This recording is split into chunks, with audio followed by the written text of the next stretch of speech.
The gleaming hulls of the Galactic Defense Fleet's flagship, the Celestial Vanguard, had never felt more hostile to Commander Jack Cooper. As the only human officer among the senior staff, he'd grown accustomed to the sideways glances and barely concealed sneers from his alien colleagues. The Arcturians, with their crystalline skin, believed themselves to be living proof of evolutionary superiority. The Zenith, with their hyper-evolved neural networks, considered human cognition primitive at best.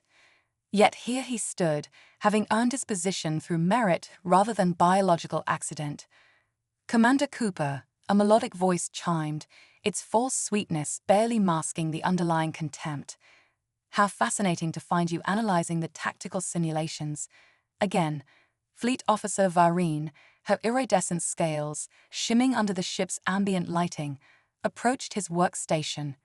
"Surely you must realize that our quantum processors can calculate battle strategies with 99.9% accuracy. Your human intuition hardly seems necessary."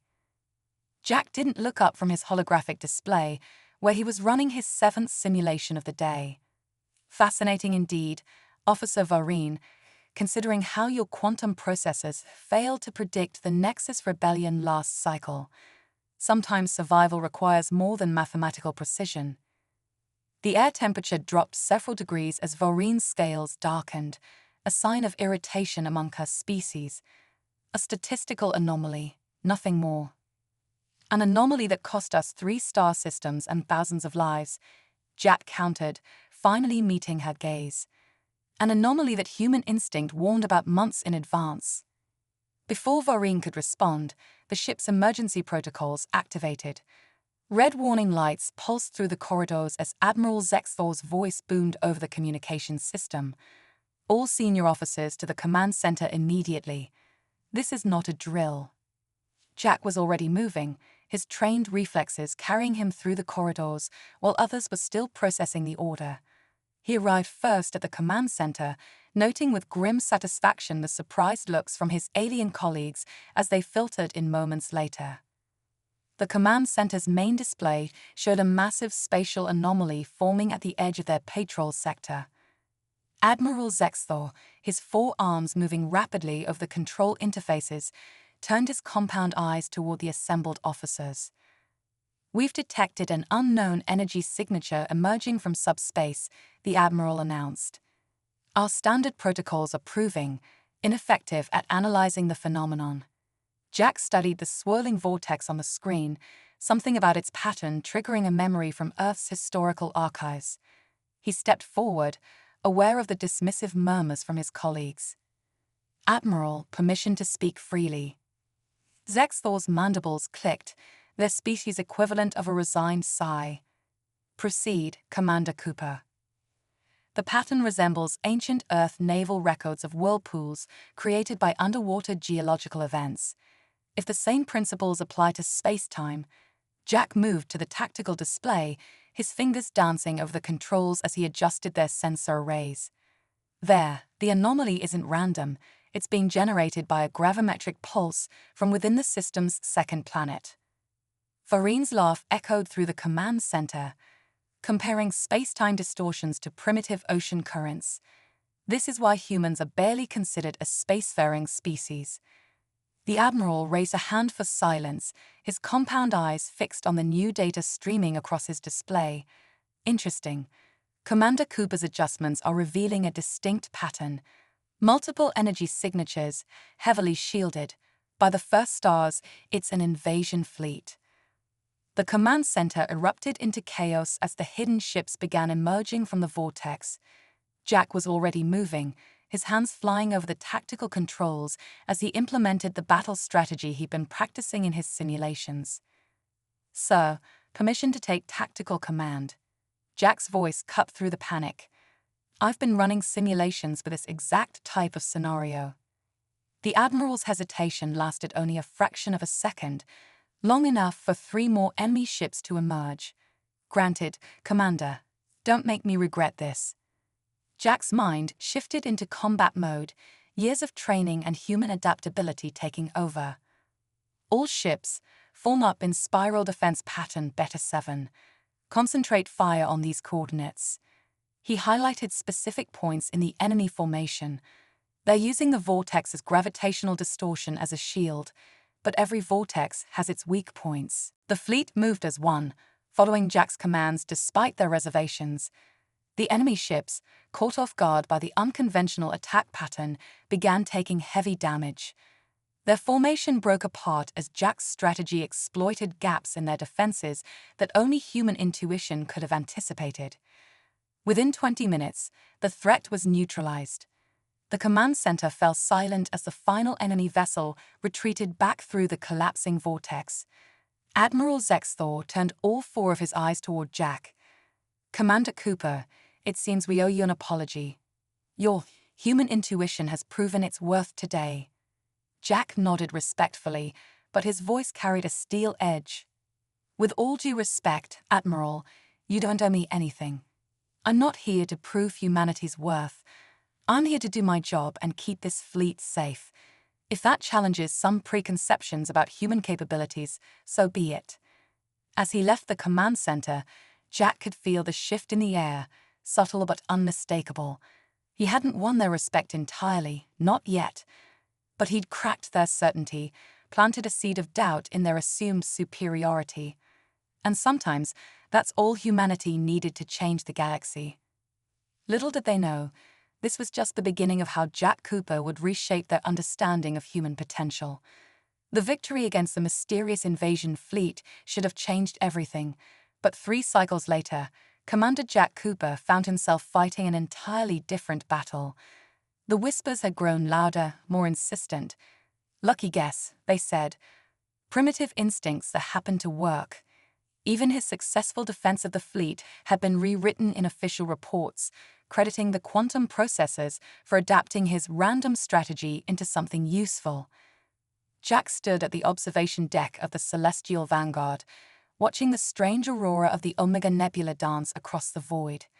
His reflection in the reinforced plasma glass showed the toll of recent weeks, deeper lines around his eyes, a harder set to his jaw. The weight of constant prejudice could wear down even the strongest human spirit. "Quite the view, isn't it, Commander?" Admiral Zexthor's voice carried its usual formal tone, but something else lingered beneath the surface. "Though I suspect you're seeing more than just the nebula." "Every pattern tells a story, Admiral," Jack replied, not turning from the window. "Even this nebula, the way the energy flows shift and coalesce, it reminds me of predator movements in ancient Earth savannas." The Admiral's mandibles clicked thoughtfully. "Your species' tendency to find meaning in chaos is unique." "Not chaos, sir, complexity. There's a difference." But before Zexthor could respond, the ship's AI blared an alert. "Warning. Anomalous energy signature detected in the nebula. Pattern match, 87% similar to previous encounter." Jack's body tensed as his mind raced through possibilities. They're using the nebula's interference to mask their approach. Same tactics, different camouflage. The Admiral was already moving. "All hands to battle stations. Commander Cooper, take tactical." But something felt wrong. The pattern wasn't quite the same. As Jack rushed to the command center, his mind pieced together fragments of data, connecting dots that the quantum processors would dismiss as irrelevant. "Sir," he called out as they entered the command center, "this isn't an attack, it's a trap." Farine, already at her station, scoffed. "The quantum processors detect no tactical formations consistent with an ambush." "Because they're not using tactical formations," Jack insisted, pulling up sensor data. "Look at the energy dispersal pattern. They're not trying to hide ships. They're trying to hide something else." The nebula suddenly flared, blinding their sensors. When the interference cleared, the Celestial Vanguard's engines were dead, and they were falling into the gravity well of an uncharted planet. "All power diverted to emergency systems," Zexthor ordered, his multiple arms working furiously across control panels. "Status report. Main reactor offline. Secondary systems failing," Varine reported, her scales pale with fear. Some kind of energy pulse disrupted our containment fields. Jack was already moving to the auxiliary control station. We need to maintain structural integrity during atmospheric entry. Reroute power from non-essential systems to the hull polarization. The quantum processors calculate a 0% survival rate for atmospheric entry at this velocity, one of the Zenith officers announced, their neural tendrils writhing in distress. Then it's a good thing we're not relying on calculations, Jack growled, his hands flying over the controls. Admiral, permission to take full control. Zexthor's compound eyes fixed on him for a moment. Granted, don't make me regret this, Commander. Jack's world narrowed to the task at hand. Years of flight simulator training, combined with humanity's centuries of atmospheric flight experience, guided his actions. He angled the massive ship's descent, using the planet's magnetic field to create drag. The hull screamed in protest as superheated plasma streamed past the viewports. Hull integrity at 60%, Vareen called out. Reroute power from life support on decks 15 through 20, Jack ordered. We need everything we've got in the structural fields. The ship shuddered violently as they hit the upper atmosphere. Warning klaxons blared as system after system redlined. Jack's fingers danced across the controls, making micro-adjustments that no quantum processor would consider logical. Impact in 30 seconds, someone shouted. Jack saw the massive forest canopy rushing up to meet them. Brace for impact. This is going to hurt. The celestial vanguard crashed through the alien trees like a meteor, carving a miles-long trench through the landscape before finally skidding to a stop in a valley. Emergency lighting cast an eerie red glow through the smoke-filled corridors. In the aftermath, as damage reports flooded in, Jack stood in the ruined command center, his uniform singed, but his resolve unshaken. They had survived, but they were stranded on an unknown world, their communications dead and their ship's systems crippled. Admiral Zexthor approached him, moving carefully on the tilted deck. It seems we owe you our lives, Commander Cooper, though I suspect our troubles are just beginning. Jack nodded grimly, looking out through the cracked viewscreen at the alien wilderness beyond. Sir, this wasn't a random attack. Someone knew our patrol route, knew exactly where to hit us. His eyes narrowed as he studied the strange landscape. And I have a feeling they're not done with us yet. Vareen, picking herself up from her ruined station, spoke with uncharacteristic uncertainty. The quantum processors are offline. Without them, how can we possibly survive on this world? Jack turned to face the assembled crew, his expression hardening with determination. The same way humanity survived before we had quantum processors or AI assistants. We adapt, we improvise, and we never ever give up.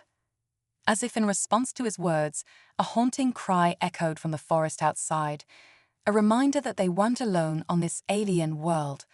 The real test of survival was just beginning, and with it, perhaps humanity's greatest chance to prove its worth among the stars. 3 days into their crash landing, the celestial vanguard had become a fortress under siege. The alien forests surrounding them teemed with life, much of it hostile. Repair crews working on the hull reported massive shadow shapes moving through the canopy, always watching, always waiting. Jack Cooper stood at the edge of the crash site, studying tracks in the soil that would have sent the ship's xenobiologists into a frenzy if any had survived the crash. The prints were massive, showing signs of both predatory claws and an almost hand-like appendage. But it was the pattern that caught his attention. Organized, strategic, hunting formations that reminded him of ancient Earth wolf packs. Commander Cooper. Vareen's voice carried across the clearing. The Admiral requests your presence. We've lost contact with another repair team. Jack's jaw tightened. That made 3 teams in 2 days.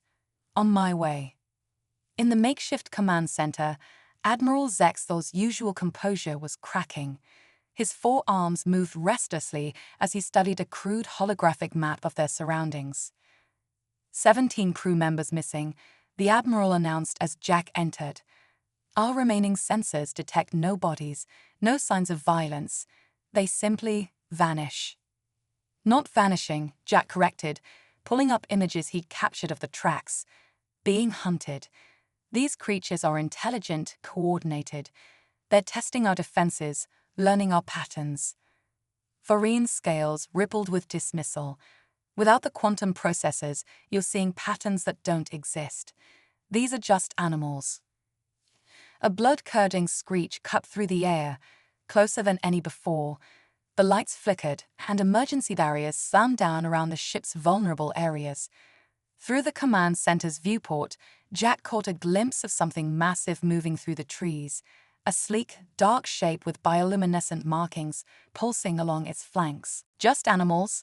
Jack's voice was quiet but intense. Those animals disabled our long-range communications first, then our weapon systems. Now they're picking off repair teams trying to fix those systems. That's not random predation, that's strategy. The Admiral's compound eyes fixed on Jack. What do you suggest, Commander? Let me go out there, alone. The command center erupted in protests. Varian's scales flushed deep crimson. This is suicide. Even for a human, this is madness. On Earth, Jack continued, ignoring the outcry, we have a history with pack predators. Some of our earliest allies were wolves. Apex predators we turned into companions. These creatures, they're not just hunting us. They're assessing us, testing us. Zexthol raised his arms for silence. And what makes you think they won't simply kill you like the others? Because I understand something about pack dynamics that our quantum processors never could. Jack's eyes never left the darkness beyond the viewport. Respect isn't calculated, it's earned. After a tense debate, Jack got his wish. He stood at the ship's main airlock at dawn, armed with only a survival knife and emergency beacon. The Admiral's final words echoed in his mind. Your human instincts have surprised us before, Commander. I hope they don't fail you now. The alien forest was alive with sound and motion. Bioluminescent fungi cast an eerie glow across the undergrowth. Jack moved with purpose, not trying to hide his presence.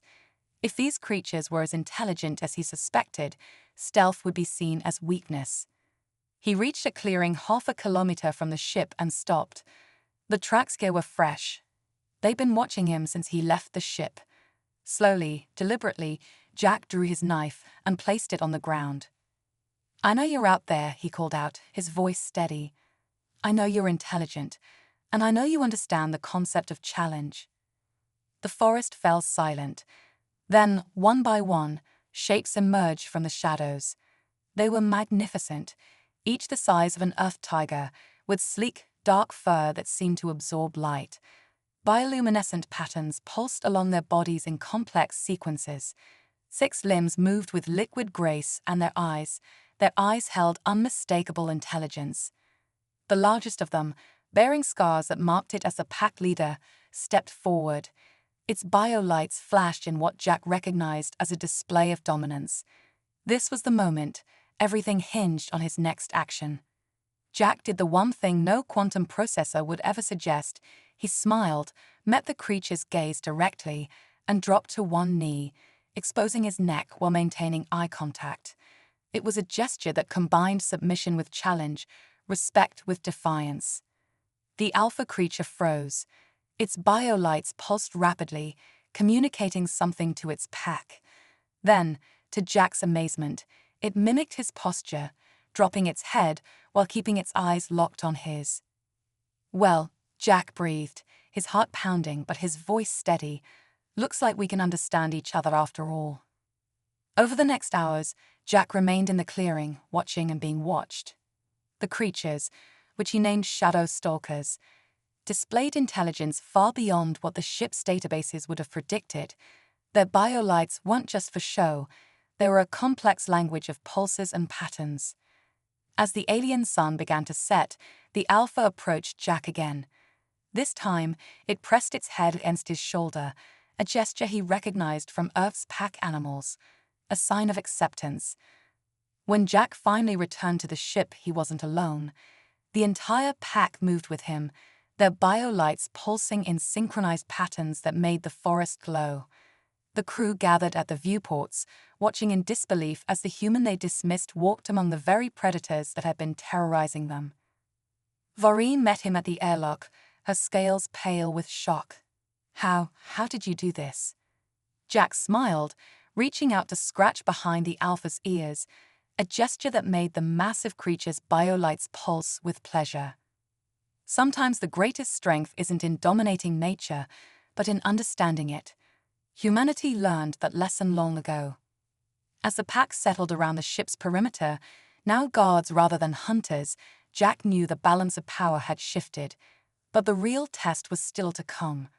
Someone had orchestrated their crash, and with his new allies, he intended to find out who and why. The presence of the shadow stalkers transformed the crash site overnight. Where once repair crews worked in fearful shifts, they now moved freely under the watchful eyes of their new guardians. Jack Cooper sat in the makeshift command center, the Alpha Shadow Stalker, whom he'd named Atlas, lounging beside his chair like an oversized house cat. "The security logs from before the crash are corrupted," Jack reported, scanning through damaged data streams. "Too corrupted. Someone didn't want us piecing this together." Admiral Zexthor chittered thoughtfully. The attack pattern was too precise. They knew exactly where to hit us, exactly when we'd be passing through that sector of space. "Which means we have a traitor aboard," Jack concluded, scratching Atlas behind his ear-like sensory organs. The creature's biolights pulsed in a pattern Jack had come to recognize as contentment. Voreen, who had been unusually quiet since Jack's success with the Shadow Stalkers, spoke up. "But who would have the expertise to bypass our security systems? Even without the quantum processors, we have redundancies." She trailed off as Atlas suddenly raised his head, biolights shifting to a warning pattern. The other shadow stalkers around the ship's perimeter began vocalizing, a sound Jack had never heard before. "Something's wrong," Jack said, rising to his feet. "Atlas only uses that light pattern when he senses." The ship's remaining emergency systems suddenly blared to life. "Warning. Unauthorized access detected in engineering section. Warning. Life support systems compromised." Jack was moving before the announcement finished, Atlas at his side. He'd learned to trust the Shadow Stalker's instincts. They could sense things that even the ship's advanced technology missed. The rest of the pack fell in behind them, their movements silent despite their size. In engineering, they found chaos. Emergency barriers had sealed off several sections, and toxic coolant was venting into the corridors.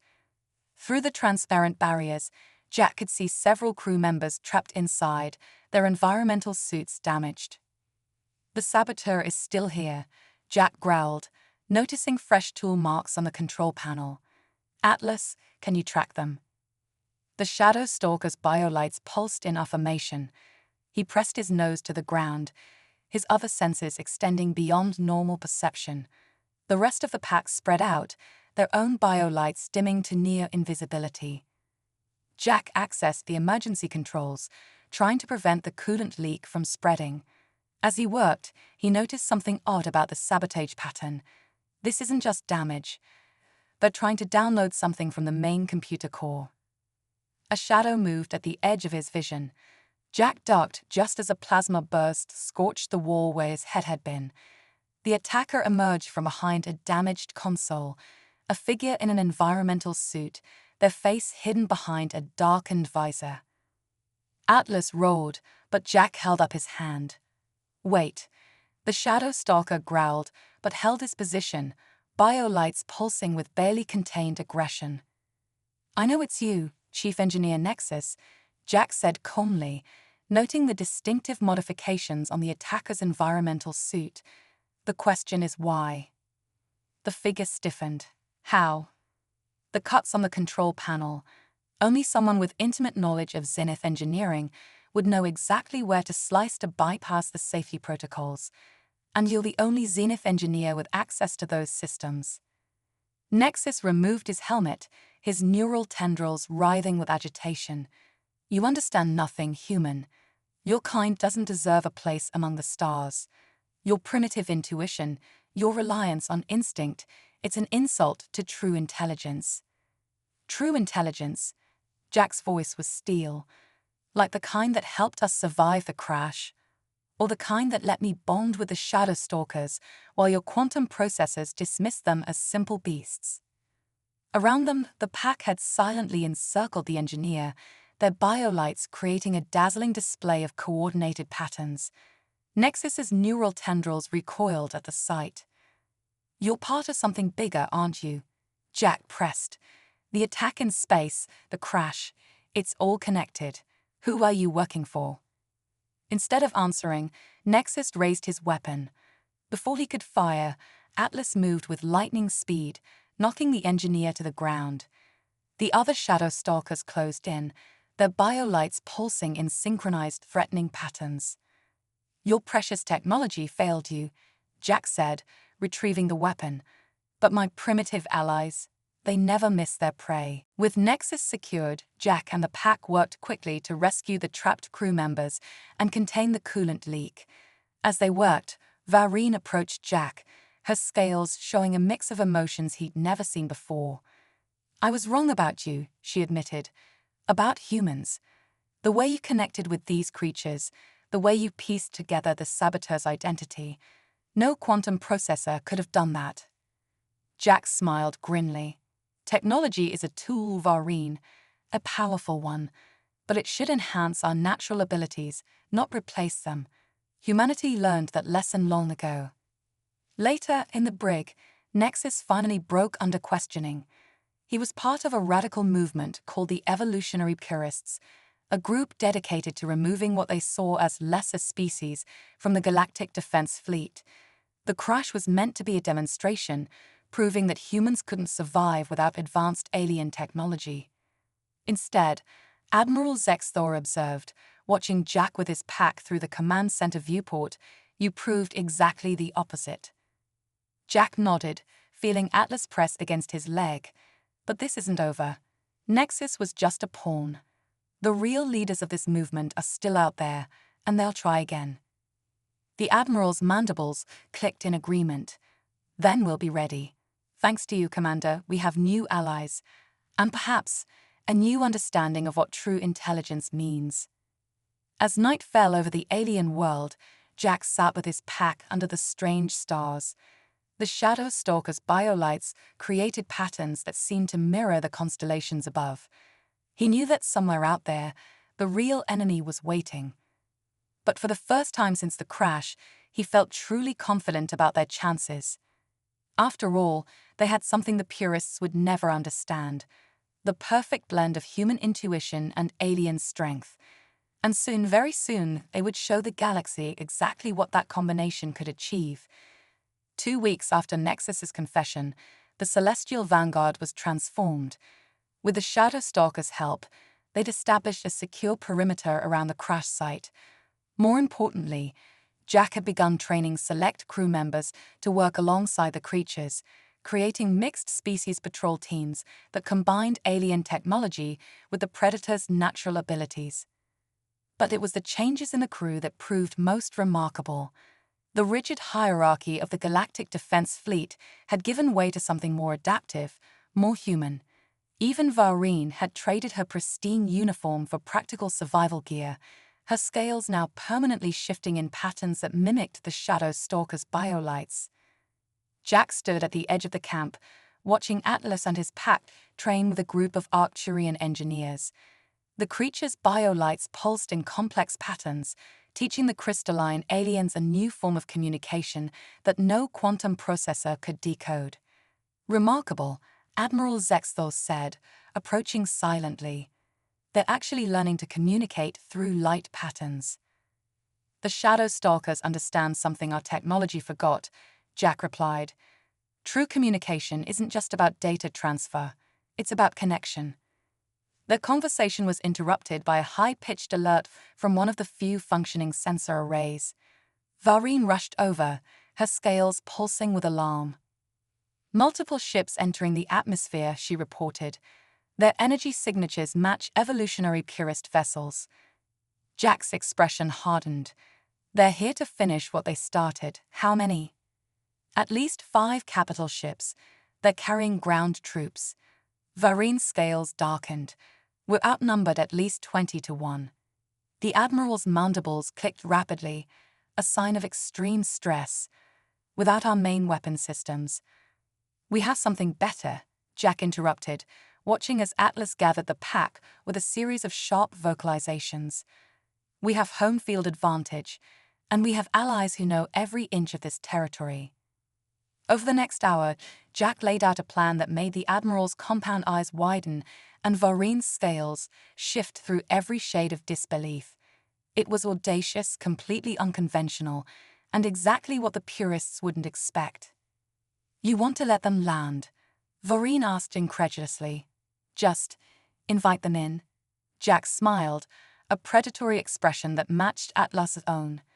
They think we're trapped here, helpless without our technology. Let's show them exactly what happens when you corner a human and his pack. As the purist ships descended through the atmosphere, Jack put his plan into motion. The shadow stalkers spread throughout the dense forest, their biolights dimmed to near invisibility. Mixed teams of crew members took up strategic positions, armed with a combination of salvaged weapons and primitive tools crafted from local materials. The first purist transport landed in a clearing 2 kilometers from the crash site. Troops in sleek battle armor poured out, their weapons charged and ready. Jack watched through borrowed Arcturian binoculars as more ships landed, disgorging hundreds of soldiers. "Commander," a voice crackled through his salvaged communicator. "They're deploying some kind of advanced combat drones. Our remaining sensors can't track them." "Good thing we're not relying on sensors," Jack replied, scratching Atlas behind his sensory organs. The shadow stalker's biolights pulsed with anticipation. Atlas and his pack can sense their energy signatures. The drones won't find us unless we want to be found. The purist forces moved through the forest with mechanical precision, their formations perfect, their tactics textbook. But the forest wasn't interested in textbook responses. The first squad disappeared without a sound, shadow stalkers emerging from the undergrowth like living shadows. The second squad's screams were cut short as the ground beneath them collapsed into hidden pit traps, a hunting technique Jack had learned from the pack. Impossible. The purist commander's voice boomed across their tactical channel, which Varine had managed to hack. Our intel said they were crippled, defenseless. Your intel, Jack's voice cut through their channel, forgot something important about humans. We don't need technology to be dangerous. We just need the right allies. The forest came alive with bioluminescent displays as hundreds of shadow stalkers revealed themselves, their lights creating patterns that disoriented and confused the purists' targeting systems.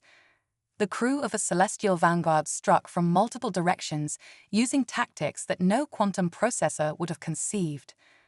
Arcturian engineers used their crystalline bodies to refract the shadow stalkers' biolights, creating phantom images that scattered the purist formations. Zenith crew members, linked with the pack's hunting instincts, anticipated enemy movements before they happened. Even the ship's maintenance drones, reprogrammed by Varine to work with the shadow stalkers, became deadly efficient hunters. In the chaos, Jack and Atlas led a strike team toward the purist command ship.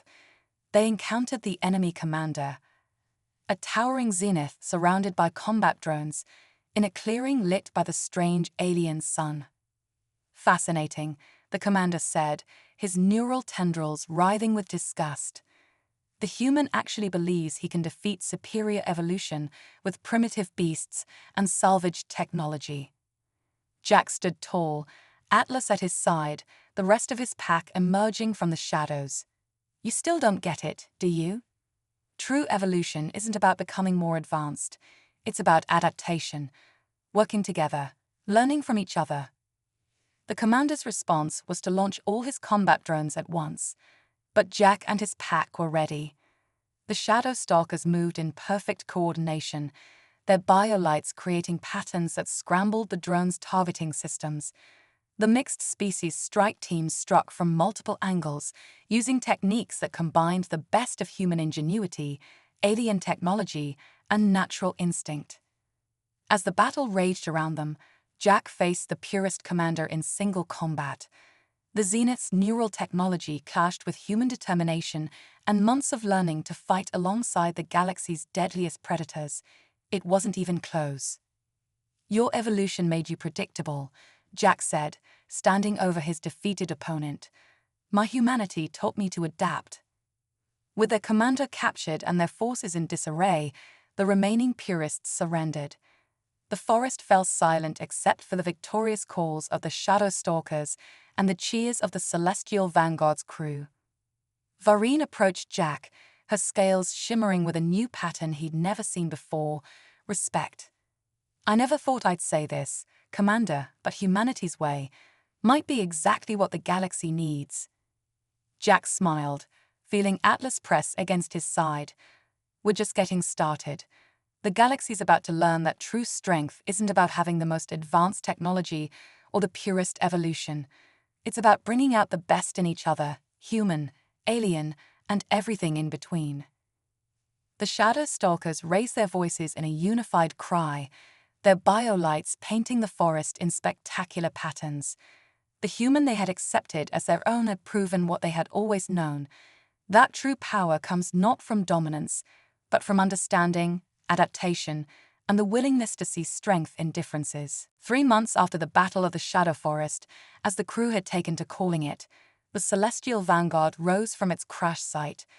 The ship's hull, now bearing intricate patterns inspired by the Shadow Stalker's biolights, gleamed in the alien sun. But the vessel wasn't the only thing that had been transformed. Jack Cooper stood on the bridge, Atlas at his side, watching as his mixed crew of humans, aliens, and Shadow Stalkers worked in seamless harmony. The quantum processors had been rebuilt, but they now served alongside organic intuition rather than trying to replace it. "Message from Fleet Command, Commander Cooper," Vareen announced, her scales shifting in what he now recognized as excitement. "They're ready for our report." Jack nodded, feeling the weight of the moment. The entire Galactic Defense Council had assembled to hear firsthand about the evolutionary purist threat and its defeat. More importantly, they wanted to understand how a crashed ship's crew had not only survived but thrived, transforming into something unprecedented in galactic history. The holographic projectors hummed to life, filling the bridge with the images of the most powerful beings in the galaxy. Species that had once looked down on humanity now leaned forward with undisguised interest. "High Council," Jack began, Atlas standing proudly beside him. "What I'm about to share will challenge everything you think you know about evolution, adaptation, and the true meaning of advancement." Over the next hour, Jack presented not just a report, but a vision of the future. He showed them how the Shadow Stalker's biolight communication had been integrated with ship systems, creating a hybrid interface that was more intuitive and effective than pure technology. He demonstrated how mixed species teams, working with the pack, had developed new tactics that no quantum processor could have conceived. The evolutionary purists believed that progress meant abandoning our origins, Jack explained. They thought technology should replace instinct, that artificial perfection was superior to natural adaptation. They were wrong.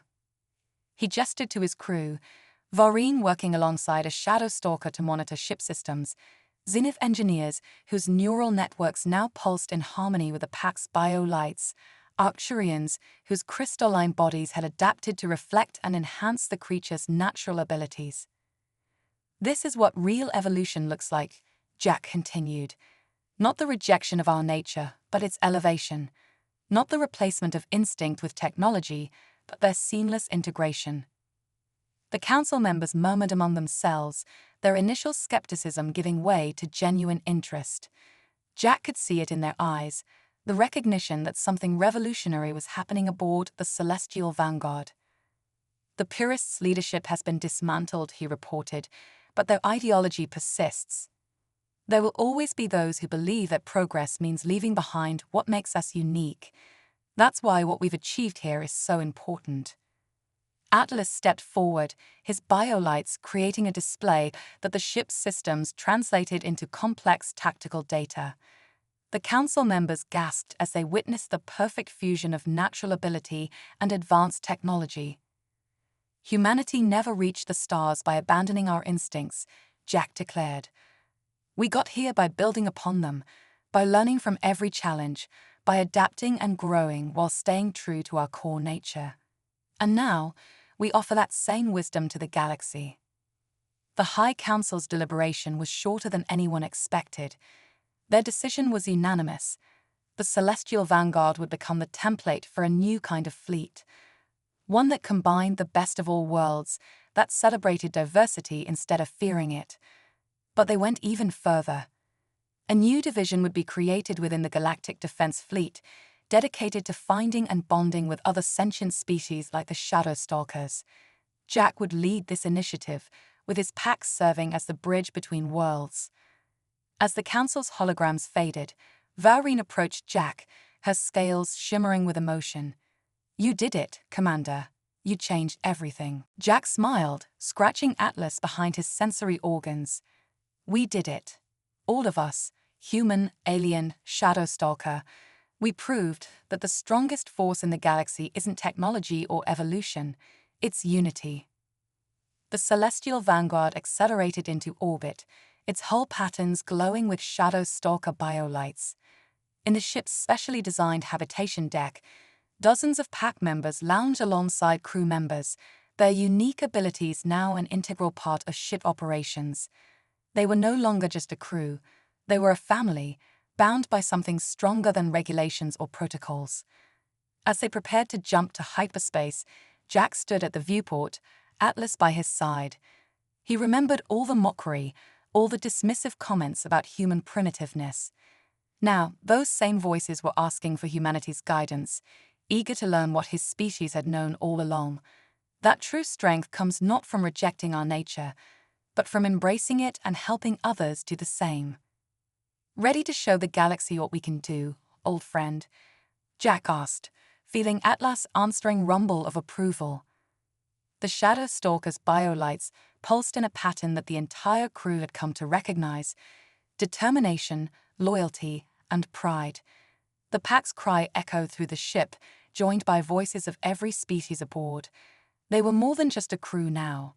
They were pioneers, blazing a trail toward a future where strength came from unity, where progress meant growing together rather than growing apart. As the Celestial Vanguard disappeared into hyperspace, its hull patterns pulsing with living light, Jack Cooper smiled. The aliens who had once laughed at humanity's primitive ways were now learning what it truly meant to be human, to adapt, to bond, to lead not through dominance but through understanding. The last laugh, it turned out, was just the beginning of something much greater, something that would reshape the galaxy for generations to come. And it had all started with one human who refused to believe that advancement meant leaving behind what made them unique. The pack's cry echoed through space, a declaration and a promise. The age of unity had begun, and humanity would lead the way.